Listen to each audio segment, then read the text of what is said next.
There are so many resources to use to crochet. If you're here on YouTube, this is one major one. I actually got better at crochet by watching YouTube. I'm continuing to improve my methods, and it's motivated me to start this whole video series to demonstrate, to be in the gap there, to now that we have so many open work knitting projects like this that look like crochet, we have so much yarn in the world. We have the benefits of mental health. I'm recording this in May of 2025, which is National Mental Health Month here in stateside. And crochet has been touted as something that can help your mental health. So with that being said, let's talk about ways that you can continue to grow your crochet craft. First and foremost, a first resource. This is two of my most known local yarn stores. And then this is a picture of me at the one that I go to. I'm actually recording this on a Wednesday, so I go to this particular one, Sweet Pea Fiber, every Wednesday night. It's also inside a bigger fabric store called Three Little Birds Sewing in Hyattsville, Maryland. I'm based in the DC metro area, and going to the local yarn store, especially on their maker nights, or going to a makers meetup where people come and they bring their yarns and they just talk about the process. There's usually someone who's a beginner. There's usually someone that's more advanced. There's all types of projects there. What I've realized in the years that I have been doing this craft is that there's so many ways to craft. The next resource that you can find out here for crochet is your public library. So actually, I had dabbled in crochet before. I can't remember. I think my mom had shown me a couple of stitches, but she's more of a master sewer than a master crocheter. But one day, the DC Public Library posted that they had resources and they had a crochet meetup. So I went there. I had a yarn very similar to this, but it was a little bit more bulky. I had the Boys I Can Teach Myself to Crochet book, which is a resource in itself. But we'll get to books in a moment. But even better to go to the place that books live.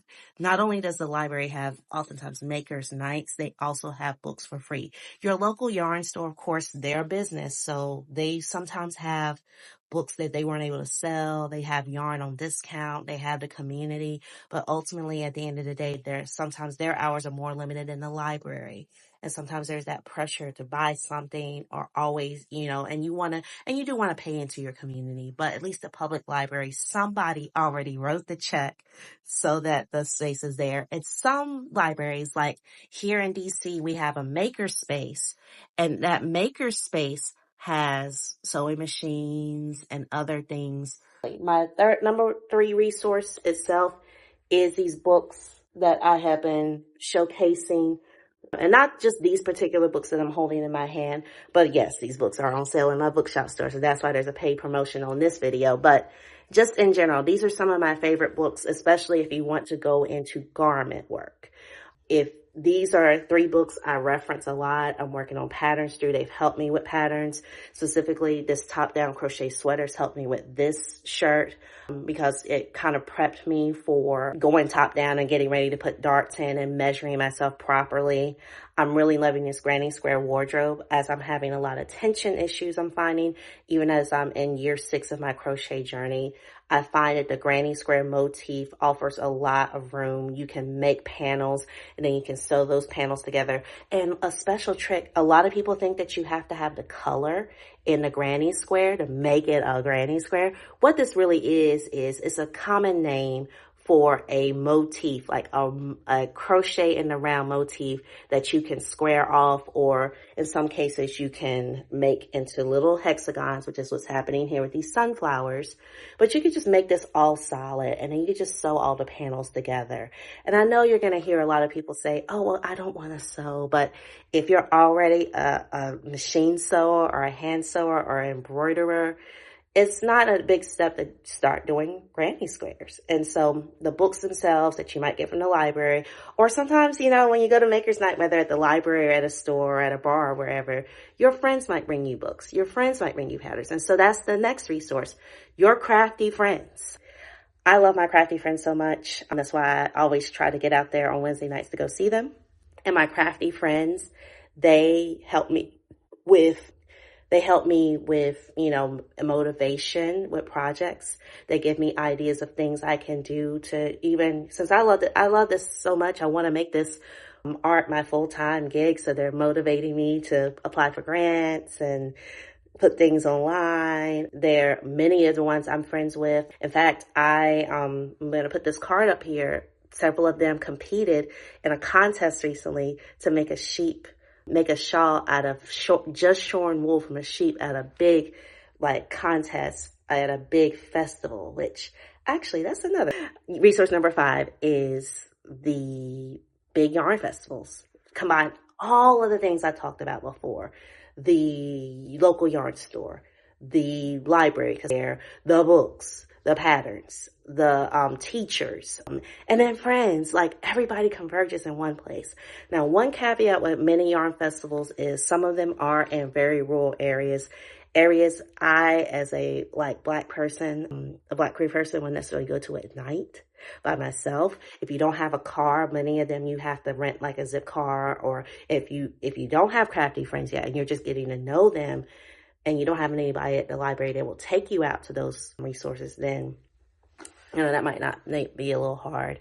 But some, like Vogue Knitting Live and Flock Fiber Fest, are in town at major convention centers. And so you can take public transportation there, or you can, instead of going to a rural area, you can fly into the city. Now, the one disadvantage of the conventions in town is that you don't always have the animals. You don't always get to touch livestock. So you may want to think about building a group of safe friends and pursuing going to a rural fiber festival.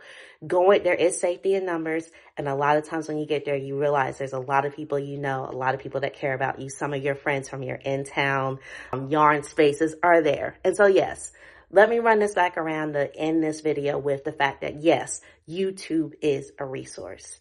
There, I've included on some of the videos in this series, folks like Tony Lipsy and many others. Like, if you search crochet, there's so many teachers there. There's so many step-by-step instructions. And there's other people like me who sit in the middle encouraging you to take up this craft as this art. And so I look forward to seeing you in other parts of my channel. Here on my channel, I will be here reviewing books, noting where things miss the mark sometimes with diversity, equity, and inclusion in the yarn and fiber space. I'll be testing out sewing. I'll be embroidering a little bit. Basically, all things fiber art, zines, all those things. That's what drives me. And I also, if you go to Kristpattern.com, there is a way, I have a special way that you can stay in touch with me. You can register for my very special meetup. There's a link in the description box where you can register for my meetup. And so when you register, you can put in your information and it goes to my Kit account. And that way, when I have a meetup wherever you live, or I'm about to start a local meetup here in DC where I live that's transit accessible. So I'm looking for a venue for that. So when I'm able to do that, I want to have special pride related meetups, like all these things. In addition to, yes, I'm working on selling notions, selling specific kits that are hand curated with the things that have helped me to be successful with this craft. I have my beginners list that I used when I did a crochet demonstration over the holidays back in 2024 that you can obtain. But regardless, I'm here at these videos, and you can always, I'm going to be working on my website to put those videos there. If not, I'm always here at Kristpattern on YouTube. I'm on TikTok. I'm on Instagram. I'm on Pinterest working on clearing that out. Or you can become a patron for me, patreon.com/Kristen Jeffers. And that supports everything that I'm doing, from my urban design work to this work over here in fiber design. And likewise, I have a Substack newsletter where I definitely try to get out there once a week and talk about the things that I'm doing. It's called Defying Gentrification, Crafting Liberation. And that link is also below. I get even more personal behind the scenes on Patreon, whereas on Substack, there's still a little bit of a filter there. But either way, you can find information from me.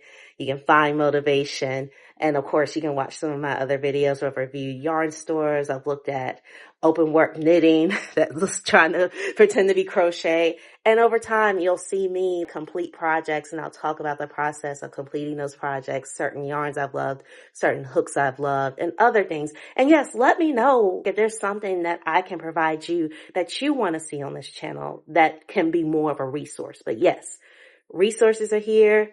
There's lots of them, and I hope to be a conduit of resources for you as you continue your crochet journey. And hopefully, if you watched all the videos in this series, you're all set and ready to go. So grab that hook, grab that yarn, and find the resource you need, and let's get stitching. And I'll see you around.